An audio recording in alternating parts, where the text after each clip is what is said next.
Hello everyone, কেমন আছেন সবাই? আশা করি সবাই ভালো আছেন। আমরা আলহামদুলিল্লাহ ভালো আছি। আজকে হলো ঈদের দিন সকাল, আর সবাইকে ঈদ মোবারক। আর উঠেছি, ওঠার পর তো যেগুলো কাজ করা হয়ে গিয়েছে, তো এখন প্রায় 5টার মতো বাজে। তো 5টার পরে আমি একটু বাইরে দেখাচ্ছি, আর এদিক থেকে আমি ফ্রিজ থেকে মিল্ক বের করে তারপরে পায়েস বানানোর জন্য বসিয়ে দিয়েছি। এখানে দেখুন অনেক বেশি কিন্তু ফ্যাট, মানে সর উঠেছিল। আমি এখান থেকে একবার সর উঠিয়ে রেখেও দিয়েছি ঘি বানানোর জন্য, কিন্তু তারপরেও দেখুন অনেক বেশি কিন্তু এখনও সর পড়ে আছে। তো এগুলো আমি ফ্রিজ থেকে যেহেতু এইমাত্রই বের করলাম, তো এগুলো এখন গরম করতে দিয়েছি। তো এগুলো একটু গরম হয়ে গেলে এটার মধ্যে দিয়ে দিব আমি চাউল। তো আগে গরম হয়ে নিক, আর এ তো দেখুন বলক উঠে গিয়েছিল, তারপরে আমি চাউলও ধুয়ে দিয়েছি। এখানে 3-4টা এলাচি একটু থেতো করে দিয়েছি, প্লাস নুন দিয়েছি, আর হলো চাউল দিয়েছি। যখন চাউলগুলো একদমই ফুটে যাবে, মানে আমি হাত দিয়ে চেক করে নিব, যদি চাউলগুলো ফুটে যায় তখন মানে চিনি দিয়ে দিব। এই দেখুন চিনি দেওয়ার পরে আরও কিছুক্ষণ মানে রান্না করে নিয়েছি যাতে করে চিনির পানিটা শুকিয়ে যায়। দেখুন আমার এই পায়েস। আর সবসময় আমি ঈদের দিন সকালবেলায় মানে পায়েস রান্না করেই আগে আমার হাজবেন্ডের জন্য বেড়ে দেই।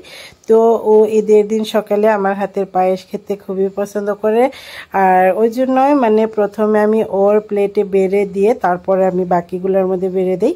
তারপরে কিছু পরিমাণে আমি আমার মানে আমাদের বাপের বাড়ির জন্য ছোট অল্প করে হলেও মানে বেড়ে রাখি। মানে ঈদের দিনে পায়েসটা আমি সবাইকে নিয়েই খাই, তো যাকে যাকে দেওয়ার ইচ্ছা তো তাদেরকে জন্য মানে বেড়ে রেখে দিলাম। এরই মধ্যে আমার মেয়ে ছেলে দুইটাই উঠে পড়েছে।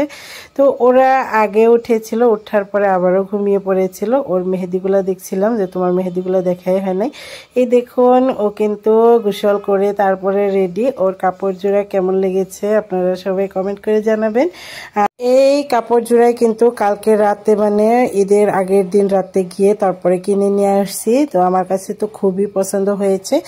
আর প্রথমে মানে গরমের দিন এইভাবে একটু ভারী মানে একটু চুমকি চুমকি কাপড় ও প্রথমে বেশি পছন্দ করে নাই, যখন খুলেছে তখন আবার ওরও ভালো লেগেছে, ওর আব্বুরও ভালো লেগেছে। তো এই আর কি, এখন ওরা বাইরে যাবে, আরও বাকি মানে চারপাশের মানুষ ওরাও এসেছে, মানে ছোট ছোট বাচ্চারা। তো সবসময়ই ঈদের দিন সকালবেলায় ওরা আসে, মানে ঈদের দিন সকালবেলায় যখন সবাই মিলে ঈদে যাবে কাপড় চোপড় পরে তখন আমাদের বাড়িতে আসে। এখানে মানে এক একজনে পায়েস খায়, এক একজনে খায় না, কিন্তু তারপরেও মানে সবাই একসাথে হয়ে তারপরে যায়। আমাদের বড়ের ছেলে তো বড় হয়ে গিয়েছে, তো বলছিল ও মসজিদে যাবে, আগে আর ঈদে যাবে না। ওদের মানে যাওয়ার রোজার ঈদের থেকে ও মসজিদে যায়, তো ফজরের নামাজ পড়তেও যায় মাশাআল্লাহ। আর এই দেখুন আমার বাবাটাই পোজ দিচ্ছিল, মানে ফটো তুলবে, ওকে বলা হয়েছিল যে দাঁড়াও, ও দাঁড়িয়ে দাঁড়িয়ে পুরা পোজ দিচ্ছিল, আবার কানে ধরেছিল, মানে আজান দিচ্ছে। তো এভাবে মানে কিছু ফটোশুট করে নিলাম। আর এখন ওরা সবাই মিলে ঈদে যাবে। আমার মেয়েকে বলছিলাম তোমার সালামি দেখি, তো ও আমাকে সালামি দেখাচ্ছিল। তো বললাম যে এতগুলা পয়সা নিয়ে তুমি ঈদে যেও না, মানে এমনিতেও এই ব্যাগটা যেহেতু কাপড়ের সাথে এসেছে, এই কাপড়ের ব্যাগের মধ্যে মানে চেন নেই, তো উপরে মানে যেহেতু পয়সা রাখলে একটু সেফটির দরকার, তো ওটার মধ্যে কোনো সেফটি নাই ডাইরেক্ট। তো ওই জন্য মানে কাপড় নেওয়ার পয়সা নেওয়ার জন্য মানে বারণ করছিলাম। আর এই তো আমার মেয়ে ওরা এখন ঈদে যাবে। আমার বাবাটা আগে আগে যাচ্ছিল, তো ওকে সকালবেলায় গোসল করিয়ে পাঞ্জাবি পরিয়ে দিয়েছি। ওর আব্বু বলছিল যেহেতু ঈদের মধ্যে ঈদের ফিল্ড আসারা প্রয়োজন, তো ওকে পাঞ্জাবি পরিয়ে দাও, পরে অন্য কাপড় পরিয়ে দিও। আর এই তো এদিক থেকে আমার শ্বশুর তারপরে দেবর ওদেরকে নিয়ে আমার হাজবেন্ড ঈদের নামাজ পড়তে যাচ্ছে। তো এখন তো 8টার মতো বাজে, 8টা না 8:30 সাড়ে 7টার মতো বাজে, যেহেতু 8টা থেকে ঈদের নামাজ পড়াবে।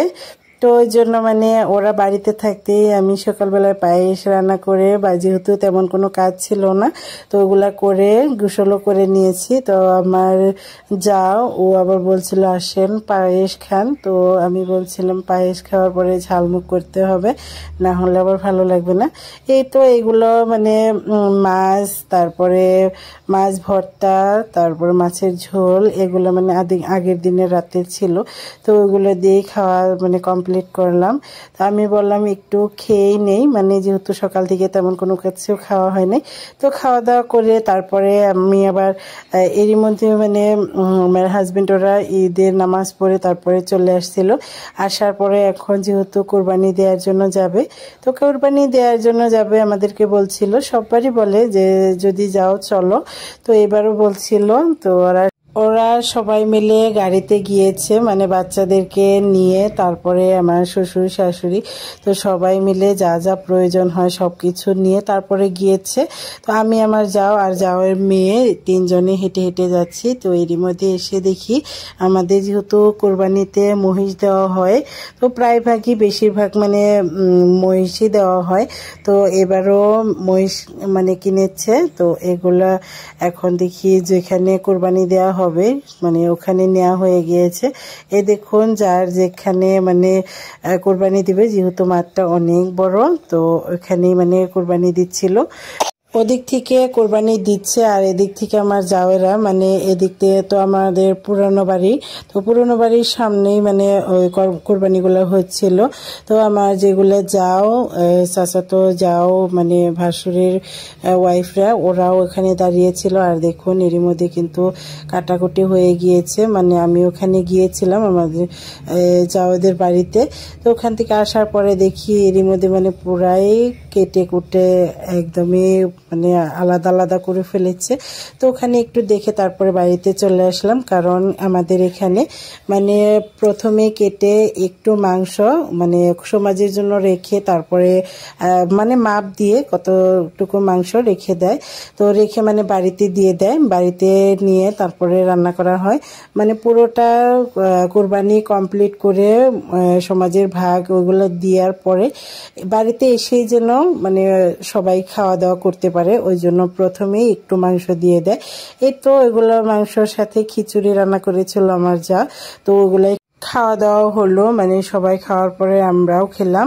তারপরে তো যেগুলো কাজ মানে কোরবানির ঈদের মধ্যে তো অনেক কাজ থাকে, তো আগে মাংসগুলো সবাই মিলে কেটে নিচ্ছিলাম, তারপরে রান্না বান্না করা হবে। এই তো আজকের ভিডিও এই পর্যন্তই, দেখা হবে নেক্সট কোনো ভিডিওতে। ততক্ষণ পর্যন্ত ভালো থাকবেন, সুস্থ থাকবেন, আমাদের জন্য দোয়া করবেন। আজকের ভিডিও